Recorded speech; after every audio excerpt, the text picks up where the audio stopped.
சொல்லு பாப்பா. பாப்பா, இதெல்லாம் யார் கொடுத்தாங்க உனக்கு? இதெல்லாம் யார் கொடுத்தாங்க? ஏழை பிள்ளைகள் கொடுக்குற உதவி யார் கொடுத்தாங்க உனக்கு? எங்கள் தெருவுலேருந்து பிரியா அத்தை கொடுத்தாங்க.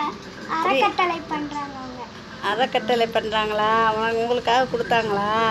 படிக்கிற பிள்ளைகளுக்காக ரொம்ப நல்லது செய்கிறாங்கல்ல அறக்கட்டளை. அந்த அறக்கட்டளைக்கு உதவணும் எல்லாரும் சேர்ந்து. ஏழை பிள்ளைகளாம் நல்லா வாழணும்ல. அவங்களுக்கு ஒரு நன்றி சொல்லு. நன்றி.